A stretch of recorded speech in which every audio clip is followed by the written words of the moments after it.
Alors c'est très sombre là, n'est-ce pas? C'est un peu mieux, non?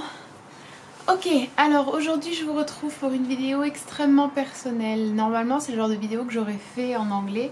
Et en fait j'ai déjà fait cette vidéo il me semble en anglais. Il n'y a pas de raison particulière, très honnêtement. Je me retourne vers mes vieilles habitudes youtubiennes.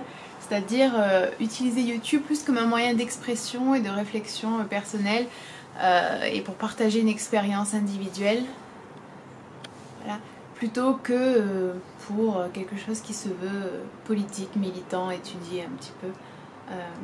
J'ai du mal à faire cette partie-là, la partie la plus personnelle en français, parce que vous aurez sans doute compris que le YouTube français est un peu plus... Alors bien évidemment il y a des commentaires extrêmement bienveillants, extrêmement gentils, et ça me touche beaucoup, et c'est d'ailleurs pour ça que je fais cette vidéo, mais il y a aussi un côté très très misogyne, raciste, fasciste, horrible, et je suis la victime, on va dire, de pas mal de haine, donc c'est un peu plus difficile pour moi parfois de m'exprimer sur des choses personnelles en français. Néanmoins cette chose là est importante, elle est personnelle et elle est également un peu, en tout cas elle touche à des sujets qui m'intéressent, c'est-à-dire des sujets tels que l'orientation sexuelle, l'identité, être queer, etc. Si vous avez vu ma vidéo sur la sexualité ou si vous regardez mes vidéos en anglais, vous savez que je suis asexuelle, alors plus précisément grey asexual.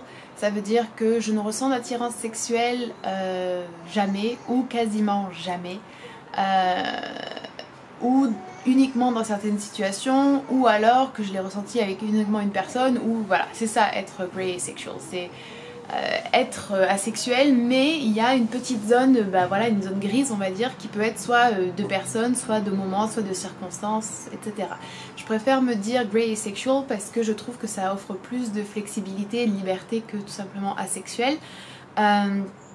Je sais que je suis asexuelle depuis un certain temps, j'en ai vraiment eu la réalisation quand j'avais 18-19 ans.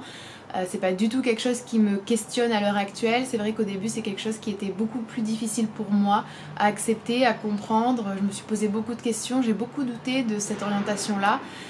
Ça m'a pas aidé non plus que certaines personnes pensent que ça n'existe pas, pensent que c'est une maladie, pensent que ni ni gna ni ni gna. Voilà, donc je cherche pas du tout en fait je cherche rien vis-à-vis de ça parce que j'en suis sûre, je l'ai vécu, je l'ai expérimenté de diverses façons, et à vrai dire plus j'avance dans la vie et plus j'ai des expériences qui pourraient peut-être sembler paradoxales avec la question de la sexualité, plus ça me conforte dans cette idée-là. Même si évidemment certaines choses changent. Lorsque j'étais plus jeune j'étais asexuelle, mais j'avais également une grosse aversion pour tout ce qui était lié à la sexualité. C'est vrai que c'est pas... C'est toujours quelque chose qui me branche... Enfin, comment dire, je vais dire que j'ai peut-être certains résidus d'aversion, mais ça va beaucoup mieux à ce niveau-là. J'évolue, je change comme tout un chacun. Et si jamais un jour je devais réaliser que je ne suis pas asexuelle, je ne le vivrais pas non plus comme une fatalité ou comme mon Dieu tout était faux. Je pense que comme j'ai déjà dit plusieurs fois, la sexualité, et surtout humaine, est très fluide, très changeante, très complexe. Et pour ceux qui diraient pourquoi mettre une étiquette, tout simplement parce que j'ai beaucoup souffert de ne pas me reconnaître dans quoi que ce soit, j'ai beaucoup souffert de penser que j'avais un problème, que mes réactions n'étaient pas normales, que mes ressentis n'étaient pas normaux non plus. Et lorsque j'ai découvert le terme asexualité, c'était extrêmement pratique pour moi de communiquer mon identité, mes ressentis et certaines expériences aux autres. C'était également très très enrichissant et honnêtement hyper important pour moi de pouvoir partager mon expérience avec des personnes qui avaient de gros points communs avec moi. Donc voilà, moi je suis pour l'utilisation d'étiquettes. J'appelle même pas ça des étiquettes, c'est juste une dénomination que l'on choisit, qui ne nous enferme pas, dont on ne dépend pas et qu'on ne s'impose pas comme un sceau à jamais sur la peau. C'est vraiment pour des questions de revendication, des questions de communication et d'information également, parce que comment chercher des informations et avoir accès à des informations si on n'a pas de mots, voilà. Néanmoins, il est vrai que passer, comme si ça suffisait pas, passer la sexualité, il y a une autre partie de mon orientation sexuelle qui est beaucoup plus conflictuelle et beaucoup plus compliquée pour moi à gérer, c'est le fait que je suis attirée par tout le monde.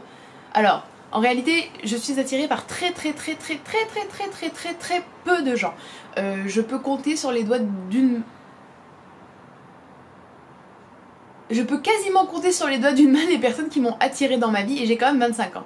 Et j'ai quand même rencontré beaucoup de gens.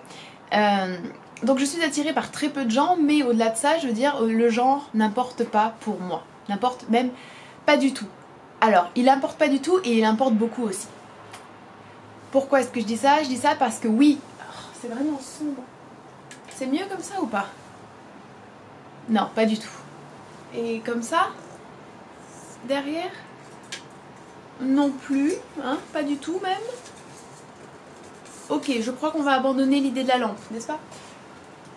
Désolée, ce sera un peu sombre, je verrai ce que je peux faire avec YouTube, avec mon éditeur. Comment on dit? Mon logiciel de montage. Bref, peu importe. Le genre ne compte pas parce que je peux être attirée par des personnes femmes, hommes, non-binaires. J'ai jamais rencontré de personnes non-binaires. Enfin, j'ai jamais rencontré de personnes s'identifiant non-binaires par lesquelles j'ai été attirée, mais c'est pas du tout quelque chose qui me perturbe. Enfin, voilà. Pareil, la question des personnes trans, ça a toujours été une question incompréhensible pour moi, mais je pense que c'est parce que je suis asexuelle. Du coup, c'est vrai que la partie organes génitaux et organes secondaires, c'est pas très important pour moi. Je vois pas trop, voilà. Mais à côté de ça, c'est sûr que c'est extrêmement... Alors, je pense que je m'identifie... Alors, je pense être bi. Enfin, je pense être bi. J'aime pas dire ça parce que quand on dit ça, c'est vraiment la porte ouverte à tous ceux qui ont envie de vous réduire à rien et de vous dire que vous n'existez pas et que vous n'êtes pas ceci et cela et gna. Non. Je suis asexuelle, ça c'est sûr, c'est voilà. Néanmoins, l'orientation sexuelle et l'orientation romantique sont différentes. Donc, romantiquement parlant, je me définirais comme bi. J'ai eu des... Comment dirait ça en français, des béguins pour des filles au nombre de 3 dans ma vie, 2 qui... Alors un qui était vraiment pas important, un qui était moyennement important et un qui est... Voilà, un peu plus. Le fait est qu'en réalité mes 2 premiers béguins, je comprenais tellement pas, ou si vous voulez, l'idée que je puisse être bi ou l'idée que je puisse être autre chose qu'hétéro en fait était tellement abstraite et éloignée que à l'époque j'avais un copain, j'ai eu, voilà, c'était le copain que j'ai eu quand j'avais 16 à 18 ans, donc ça compte vraiment pour rien à mes yeux à moi parce que je l'aimais pas et qu'en plus j'étais jeune et que c'était vraiment uniquement pour répondre à des impératifs et des injonctions plus ou moins explicites.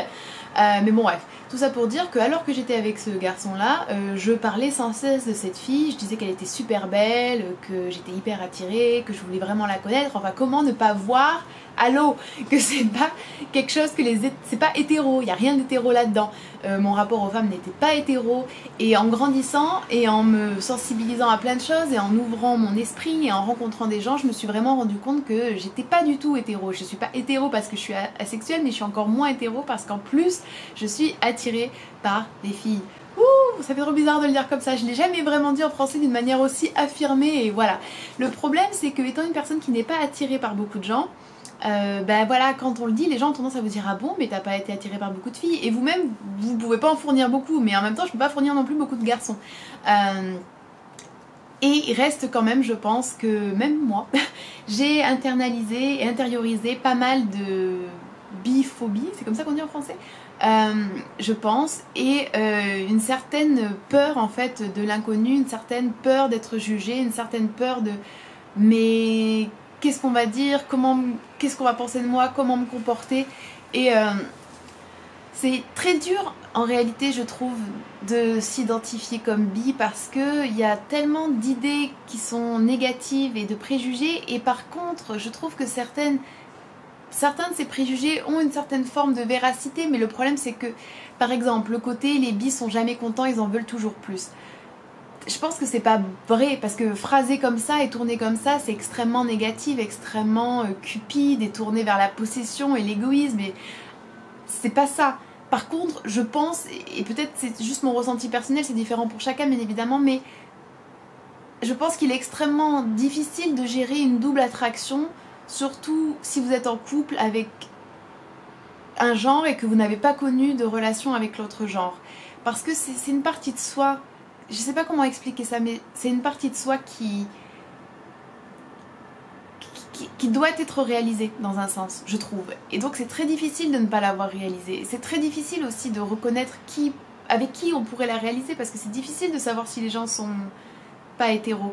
Et puis aussi de se dire, est-ce que je suis vraiment valide? Est-ce que c'est vraiment légitime de me poser en tant que personne bi? Est-ce que c'est légitime alors que j'ai pas eu cette expérience-là, ou j'en ai pas eu tant? Et la question de savoir si on doit être attiré 50-50 par les hommes et par les femmes. Vous voyez, il y a tous ces trucs-là. Et je sais que non, bien évidemment, mais il y a une grande différence entre savoir et ressentir. Et c'est vrai que ça fait environ 3-4 ans que très honnêtement, la question de ma roman, je sais pas comment on peut appeler ça, me perturbe, me travaille. J'ai confiance et j'ai espoir parce que j'ai l'impression qu'en avançant dans le temps, je suis plus libérée, je suis plus tranquille vis-à-vis de tout ça, ou en tout cas, peut-être pas plus tranquille, mais j'accepte de voir plus de choses et d'ouvrir les yeux sur ma propre personnalité, ma propre identité, mais c'est extrêmement difficile, je trouve. Voilà, c'est tout ce que j'avais à dire. C'était vraiment, alors là j'ai eu l'impression de vomir un truc super personnel.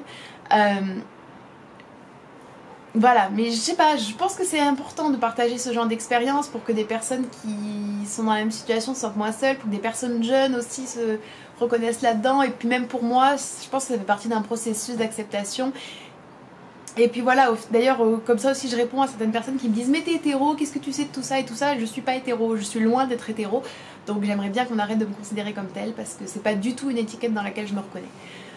Voilà, voilà tout ce que j'ai à dire. Je suis désolée si c'était pas très informatif, je pourrais faire une vidéo sur les problèmes liés à la bisexualité, mais c'était pas ce dont j'avais envie à l'heure actuelle là, vous voyez, là tout de suite j'avais juste envie de parler, de me lâcher un peu, de me libérer, ou je sais pas, voilà.